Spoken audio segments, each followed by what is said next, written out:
کہ عورتوں کے لیے تراویح کی نماز پڑھنے کے لیے مسجد میں آنا، یہ اس کی اجازت ہے؟ خواتین کے لیے اصل حکم یہی ہے کہ وہ گھروں کے اندر جو ہے نماز ادا کریں۔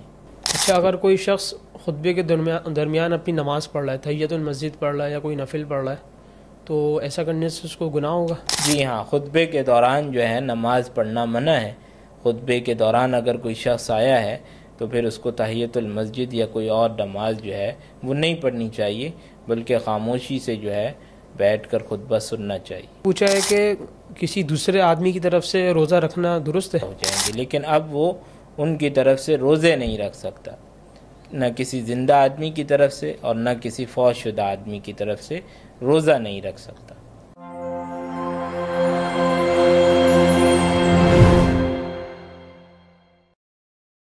السلام علیکم ناظرین کرام، میں ہوں دین الہی ادمان اکیڈمی کے پروگرام آپ کے مسائل کے حل میں خوش آمدید۔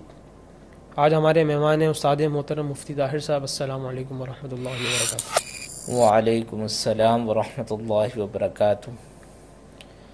مفتی صاحب، پہلا سوال زکوٰۃ کے متعلق ہے کہ زکوٰۃ کس شخص کو دینا چاہیے؟ اس کے لیے کوئی شریعت میں کوئی کرائٹیریا ہے، ایسی کوئی چیز ہے؟ دیکھیں، یہاں دو قسم کے نصاب ہوتے ہیں۔ ایک تو ہے کہ 4 چیزوں کا نصاب، جیسے سونا، چاندی، نقد رقم اور مال تجارت۔ یہ تو شخص کے لیے ہے کہ جس پر زکوٰۃ فرض ہوتی ہے، لیکن اگر کسی شخص کو زکوٰۃ دینی ہے تو اس کے لیے پھر 5 چیزوں کا نصاب ہے، یعنی سونا، چاندی، نقد رقم، مال تجارت اور ضرورت سے زائد سامان۔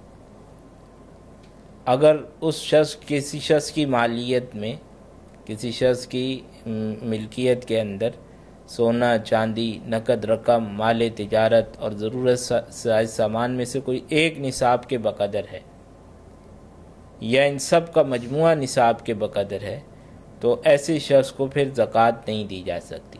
بعض اوقات ایسا ہوتا ہے، مثال کے طور پر زکوٰۃ کی جو 52.5 تولہ چاندی ہے، اس کی مالیت بن رہی ہے تقریباً 2 لاکھ۔ ہم ایک اندازہ مراد لے رہے ہیں، تو 2 لاکھ جو ہے اس کی مالیت ہے۔ اب اس کے بعد کچھ سونا، چاندی، اس نے ساری چیزیں ملائی تو 1 لاکھ روپے بن گئے، یعنی سونا، چاندی، نقد رقم اور مال تجارت۔ تو ظاہر ہے اب 4 چیزوں کے حساب سے یہ رقم نصاب سے کم ہے، تو زکوٰۃ تو اس پر لازم نہیں ہوگی۔ لیکن جو 5ویں چیز ہے، یعنی ضرورت سے زائد سامان۔ ضرورت سے زائد سامان کا مطلب یہ ہوتا ہے کہ وہ اشیاء جو اب انسان کی ضرورت کی نہیں رہی، جیسے اسٹور روم میں بہت ساری ایسی چیزیں لوگوں نے رکھی ہوئی ہوتی ہیں، خراب ہو گئی وہاں ڈال دی، کوئی مشینری ہے، کوئی جو ہے یا پرانا فرنیچر ہے جو اب کام میں نہیں آ رہا۔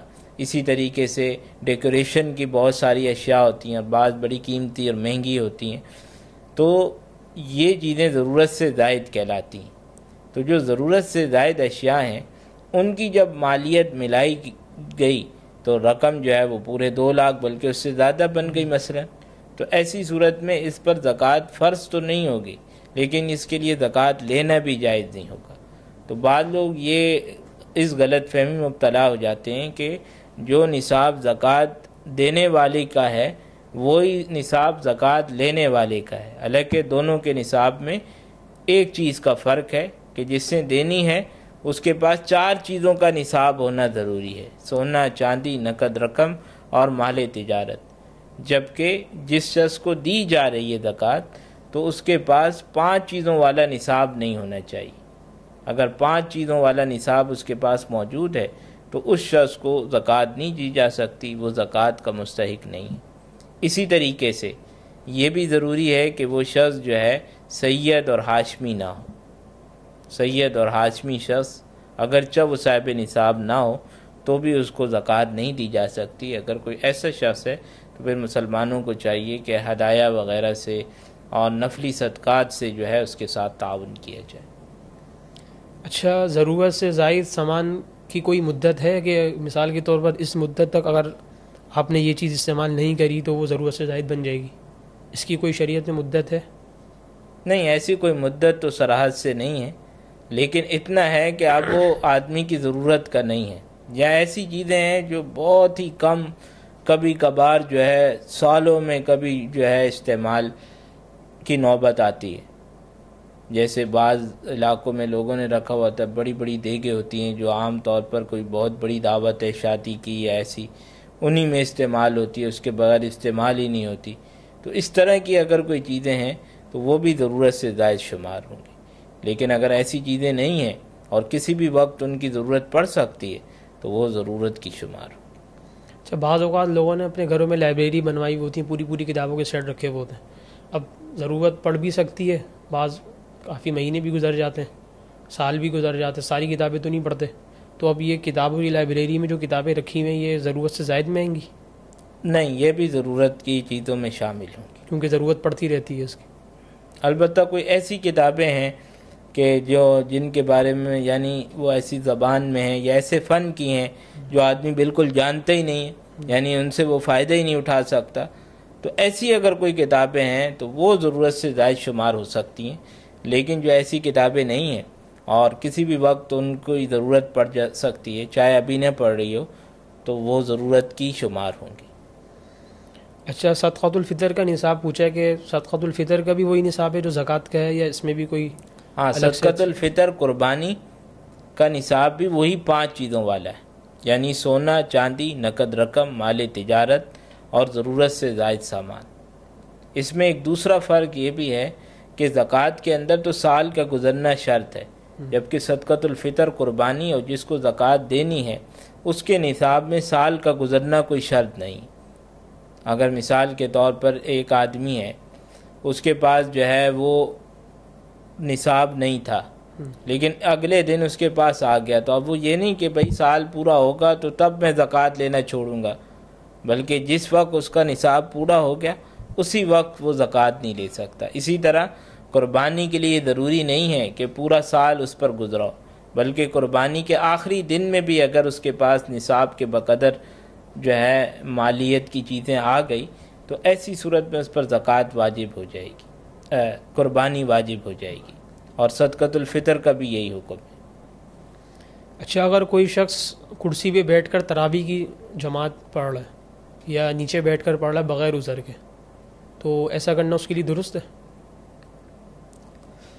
تراویح کی جو جماعت نماز ہے اس کو جو ہے بغیر عذر کے جو ہے وہ کرسی پر بیٹھ کر جو ہے نہیں پڑھنا چاہیے، بلکہ جو ہے کیونکہ یہ نماز جو ہے وہ سنت موقدہ ہے تو اس لیے جو ہے بغیر عذر کے جو ہے کرسی پر بیٹھ کر یا زمین پر بیٹھ کر نماز ادا نہیں کرنی چاہیے. البتہ اگر جو ہے عذر ہے تو پھر جس طرح فرض نماز ادا ہو جاتی ہے تو تراویح کی بھی ادا ہو جائے. اچھا، ایک سوال یہ پوچھا ہے کہ عورتوں کے لیے تراویح کی نماز پڑھنے کے لیے مسجد میں آنا، یہ اس کی اجازت ہے؟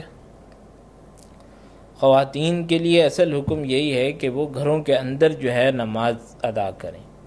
تو جس طریقے سے جو ہے فرض نماز کے اندر ان کو روکا جاتا ہے کہ وہ اپنے گھر میں ادا کریں، اسی طرح وہ تراویح کی نماز بھی اپنے گھروں کے اندر ہی ادا کریں. اچھا، ایک سوال یہ پوچھا ہے کہ آنکھ پر پکی ہوئی چیز کو چھونے سے وضو ٹوٹ جاتا ہے؟ آنکھ پر پکی ہوئی چیز کھانے سے؟ چھونے سے لکھا ہے انہوں نے. نہیں، چھونے سے بھی نہیں ٹوٹتا اور کھانے سے بھی نہیں ٹوٹتا. اچھا، اگلا سوال یہ پوچھا ہے کہ موزوں پر مسح کرنے کا کیا حکم ہے اور موزے کس طرح کے ہونے چاہیے؟ موزوں پر جو ہے وہ مسح کرنے کا حکم یہ ہے کہ اگر آدمی جو ہے وہ مقیم ہے، مسافر نہیں ہے، تو وہ 1 دن 1 رات تک مسح کر سکتا ہے، اور اگر مسافر ہے تو 3 دن 3 رات تک. اور اس میں یہ ضروری ہے کہ موزے یا تو چمڑے کے ہونے چاہیے یا ایسے موزے ہونے چاہیے جس میں چمڑے والی خصوصیات جو ہیں وہ پائی جائیں. ہمارے ہاں جو رائج ہیں جرابیں، اونی سوتی جرابیں، تو ایسی جرابوں پر مسح کرنا جائز نہیں ہوتا.